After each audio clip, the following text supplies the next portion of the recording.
Welcome to another video, and today I'm gonna give you 3 essential mechanics for every agent. It doesn't matter if you play the agent or play against the agent, it's very nice to know these mechanics. Game knowledge is power, my friends. Shout out to CarQ for the inspiration of this video. Now sit back, relax and enjoy, my friends. So let's start with the ultimate of Neon. With your ultimate, it doesn't matter if you make a headshot, a body shot or a leg shot, it all does the same amount of damage. However, something that does matter is the distance of your target. The further your target is, the less damage your ultimate will do. And the difference is a lot. I mean 4000 damage for the full ultimate. That's 50% less damage from long range. As I showed in last video, Neon's wall does not go through walls. So you have to aim over things if you want your wall to go further. For example, this window in showers. Very OP, my friends. And the last Neon mechanic, it doesn't matter how high you hit your stun, it will always go down. With this knowledge you can make some interesting lineups. Now a Brimstone mechanic Riot Games removed. When Brimstone uses a lineup, you cannot jump against the molly mid-air. Back in the day you could do this to mess up the lineup, but now you can't. The middle of a Brimstone ultimate does more damage than the side of the Brimstone ultimate. This means that you will sadly die if you stand in the middle. However, if you stand on the side, you can survive with full armor. That's a very cool mechanic and it's actually useful. Just smoke, use your ultimate and then defuse the spike inside your ultimate. Very OP. And when you look closely to the stim beacon, it actually acts as a timer. It's slowly going down and when it's fully down, it will disappear. Now let's talk about Sage. If you take damage before the round starts and you heal yourself, your heal will not recharge its cooldown. But don't worry, my friends, you still have your heal. It starts recharging as soon as the round starts. When you plant a spike close to your wall segment will break. And I had to find it out the hard way. Whoa! I didn't expect the thing to break. When you die in spawn, you can actually make a lot of Sage clones. Yeah, it's a useless mechanic, but hey, it's a Sage mechanic. With Breach, it doesn't matter how hard you try, you cannot stun yourself in your E. This means that you can, for example, use your E in the teleporter, then TP on your E and don't be stunned. A nice way to kill the enemies. Just be careful, it does not work with your ultimate. When you want to push something, use your aftershock and then use your flash inside your aftershock. Because your aftershock is so bright, the enemies might not notice your flash. And this one I showed before, when you use your ultimate and you jump at the last second, you will jump higher. Easy peasy, surprise the enemy. With the Sheriff, if you make a headshot from short range, it's an insta-kill. But if the enemy is 30 meters or further away, you won't insta-kill an enemy with full armor. Luckily, the Chamber Q can do that. In fact, it doesn't matter how far you stand away. 50 meters, no problem. 100 meters or however far this is, no problem, my friend. Also, if you use your operator and you want to switch to your secondary gun, it takes long before you can shoot. However, if you switch to your Q, you can shoot way quicker. A cool party trick, use your Sheriff and then switch to your Q for a lot of accurate shots. Or don't use the Sheriff. It's pretty useless on Chamber. And the last Chamber mechanic, teleporting away is almost instant, but it takes a long time before you can shoot. So use the teleport for the defense, not for the offense. Now let's talk about the KO Molotov. KO's molly cannot hit targets through walls or around corners. It's a strange mechanic, but you have to keep this in mind if you want to make lineups. The KO suppression stops the ultimate of the enemies. Bye bye run and gun meta with the Neon ultimate. No, my ultimate!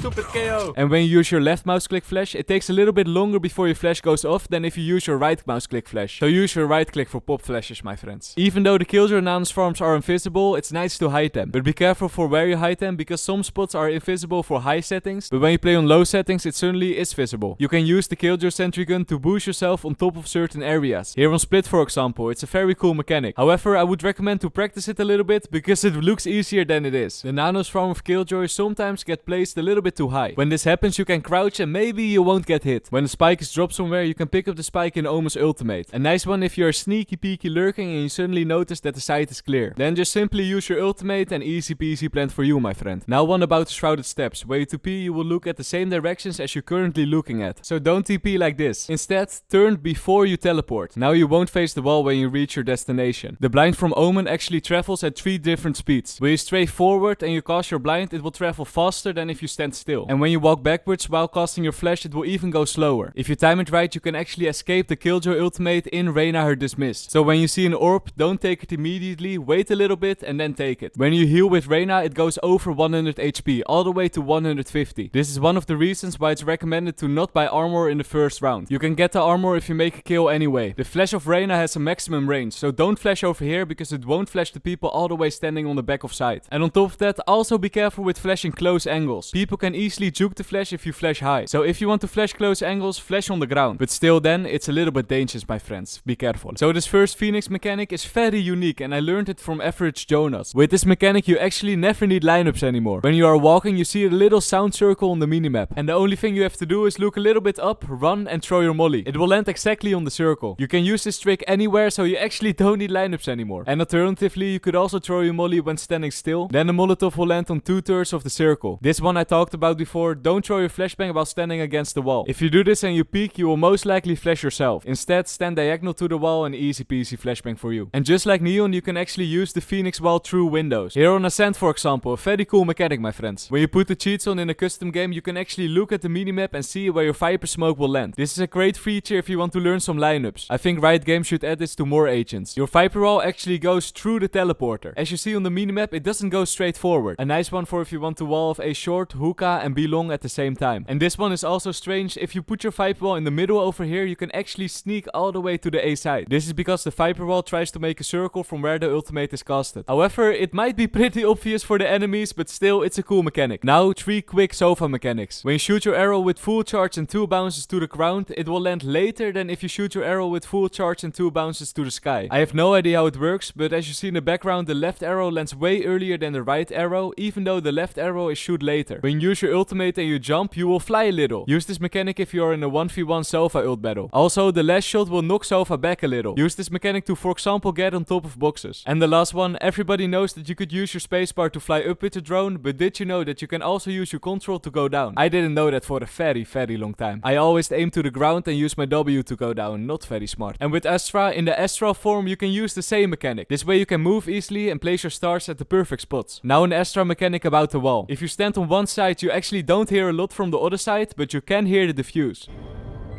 It's very quiet, but when you hear carefully, you can hear it. And of course, the same about planting the spike. And now my favorite Astra mechanic, if you place your star on top of the pyramid and use crouch a lot of times, you will boost yourself on top of the pyramid. It's pretty useless, but I think it's awesome. It's cool to trick your friends. This crouch mechanic is also essential for Jet. In combination with the float, you can actually stay on high spots for a very long time. Here on Bind, for example. Or you can make hard jumps easy. For example, here on Haven. Very nice, my friend. And 2 other Jet mechanics I actually showed in a short and in another video this week. But in case you missed it, here's it again. When you hold your knife in your hand and you switch to your gun, it takes a while before you can shoot. To counter this, hold your knife in your hand, smoke, and then switch to your gun. You will shoot faster. And when you dash, you go pretty far, but you go further when you jump first and then dash. And for the people who've seen the fit, don't make jokes like this, my friend. Almost 1,000 upvotes. I mean, I have some gross viewers. Anyway, everybody knows the teleport trick, right? You can also do that with Cypher. Just place your cam over here, shoot your cam through the teleporter, the door will open and easy kills for you. Another strange Cypher mechanic is for when you place your trap vertical. When you do this, there's less chance that an enemy will walk through it, but if they do, they will bounce up and down like a strange bunny. For an aggressive skyplay, you can just run forward, use your flash and flash yourself. The flash does not affect yourself, but it takes a while before you can shoot. It's a risky strategy, but it might work. Another thing everybody should know is that she says blinded when she blinds someone. So use your ears for information. And don't run and jump when you cast your Q or this will happen. Yes, to be honest, I don't know a lot of sky mechanics, so let me know in the comments if you know some. For race, the only real mechanic you should know is the double jump and the triple jump. But I talked about this one a lot on this channel before. But in short, use your first satchel for height, the second for speed. Unless you stand on a high spot, then you can use both your satchels for speed. When you want to use your ultimate, don't use your ultimate after your second satchel, because then it takes a while before you can shoot. Instead, use your ultimate in between the 2 satchels. This is also the same mechanic for if you want to triple jump. And don't forget to use your A and your D to strafe to the left and the right. And for Yoru, I recorded some cool mechanics. For example, you can drop your footsteps in the teleporter and the door will stay open. But it gets reworked in about 2 weeks, so we probably have different mechanics by then. I will make a separate video about it, my friends. Anyway, this is the end of the video. I hope you learned something and I see you guys in the next one. Peace.